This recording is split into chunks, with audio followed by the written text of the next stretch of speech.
Rule 131, Section 1, Burden of Proof. Burden of proof is the duty of a party to present evidence on the facts in issue necessary to establish his claim or defense with the amount of evidence required by law. Section 2, Conclusive Presumptions. The following are instances of conclusive presumption. Whenever a party has by his own declaration, act, or omission intentionally and deliberately led to another to believe litigation arising out of such declaration, act, or omission be permitted to falsify.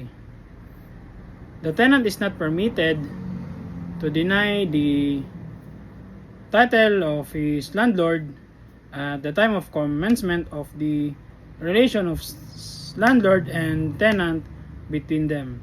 Section 3, Disputable Presumption. The following presumptions are satisfactory if uncontradicted but may be contradicted and overcome by other evidences.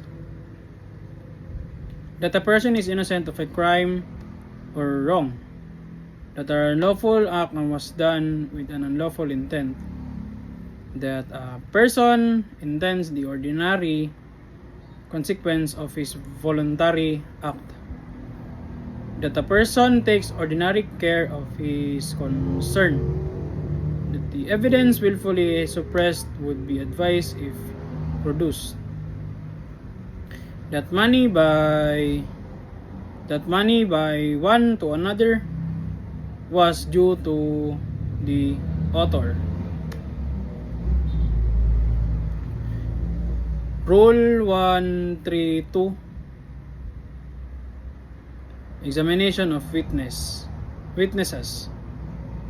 Examination to done in open court. The examination of witness presented in a trial or hearing shall be done in open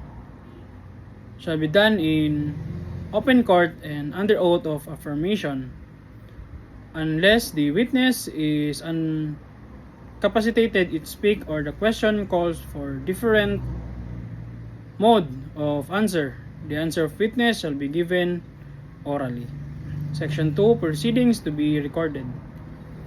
The entire proceeding of a trial or hearing, including the question propounded to a witness and his answer thereof, the statement made by the judge or any of the parties consistent of witness with reference to the case shall be recorded by means of shorthand or stereotype or by the other means of recording found suitable by the court. Transcript of the record of the proceedings made to the official, stereographer, stereotypist, or recorder and certified as correct by him shall be deemed prima facie a correct statement such proceeding. Section 3, Rights and obligation of a witness. A witness must answer question, although his answer may tend to establish a claim against him. However, it is the right of witness